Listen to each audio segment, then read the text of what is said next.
వనపర్తి జిల్లాలో ప్రశాంతంగా ముగిసిన మున్సిపల్ ఎన్నికలు. జిల్లాలో 191 పోలింగ్ కేంద్రాల్లో తమ ఓటు హక్కును వినియోగించుకున్న ఓటర్లు ఎక్కడ ఎలాంటి అవాంఛనీయ సంఘటనలు చోటు చేసుకోకుండా గట్టి పటిష్ట పోలీసు బందోబస్తు ఏర్పాటు చేసిన వనపర్తి జిల్లా ఎస్పీ సునీతారెడ్డి మున్సిపల్ ఎన్నికలపై స్పెషల్ ఫోకస్. వనపర్తి జిల్లాలో మున్సిపల్ ఎన్నికలు చాలా ప్రశాంతంగా ముగిశాయని వనపర్తి జిల్లా ఎస్పీ సునీతారెడ్డి తెలిపారు. ఎక్కడ ఎలాంటి అవాంఛనీయ సంఘటనలు చోటు చేసుకుండా పోలీస్ శాఖ నుండి గట్టి పటిష్ట బందోబస్తు ఏర్పాటు చేయడం జరిగిందన్నారు.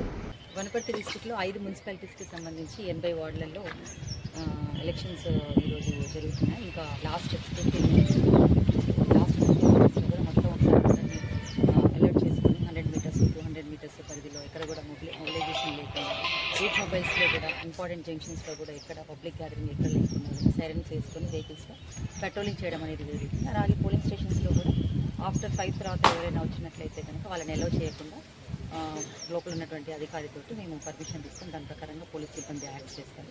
సో దాని తర్వాత వాళ్ళకి టోకెన్స్ ఇచ్చి ఆ ఎలక్షన్ ప్రాసెస్ పోల్ డే అనేది కంప్లీట్ చేసిన తర్వాత వాళ్ళు పోలింగ్ మెటీరియల్ మొత్తం అంతా వాళ్ళు రెడీ చేసుకున్న తర్వాత మా రూట్ మొబైల్స్ ఎస్కార్ట్ తోటి వాళ్ళకి రెస్పెక్టివ్ ఏదైతే ఇయర్ మార్క్డ్ డిఆర్సీ సెంటర్స్ ఉన్నాయో, కౌంటింగ్ సెంటర్స్ అక్కడి వరకు ఎస్కార్ట్ ఇవ్వడం అనేది జరుగుతుంది.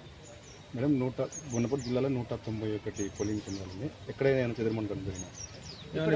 చాలా చాలా ప్రశాంతంగా జరిగింది. వనపర్తి డిస్ట్రిక్ట్లో మొత్తం 191 పోలింగ్ స్టేషన్లలో కూడా మనకి 67 సమస్యాత్మక కేంద్రాలుగా మనము గుర్తించడం జరిగింది. సో ఎక్కడ కూడా ఎటువంటి ఇష్యూస్ రాలేదు.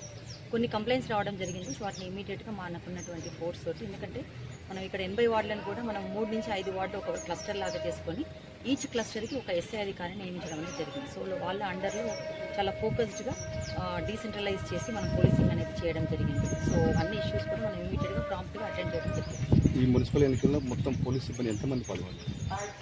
880 వరకు మనకి పార్టిసిపేట్ చేయడం జరిగింది. ఇందులో వనపర్తి డిస్ట్రిక్ట్ పోలీస్తో పాటు ఇందులో లా అండ్ ఆర్డర్ ఏఆర్ పోలీస్తో పాటు బయట నుంచి వచ్చినటువంటి సిబ్బంది, టీజీఎస్పీ, సిటీ నుంచి వచ్చినటువంటి సిబ్బంది, తర్వాత forest department, metrology department, excise department, so అందరూ కలుపుకొని ఒక 880 వరకు పోలీస్ బందోబస్తు అనేది వేసుకున్నారు. మేడం, రేపు రిజల్ట్ రోజు ఏ విధమైన బందోబస్తు ఏర్పాటు చేయాలి?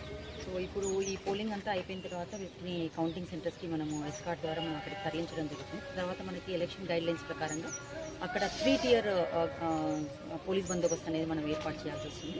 సో ఫస్ట్ టియర్లో ఆర్మ్డ్ వెపన్ పార్టీ ఉంటుంది, అది టీజీఎస్పీ కానీ ఏఆర్తో కానీ పెట్టుకుంటాం. తర్వాత సెకండ్ లేయర్లో కూడా ఏఆర్ పార్టీ పెట్టుకొని, థర్డ్ లేయర్లో లా అండ్ ఆర్డర్ వాళ్ళతోటి. సో 3 రకాలుగా 3 tier పద్ధతిలో మనము పగడ్బందీగా పటిష్టమైన బందోబస్తు ఏర్పాటు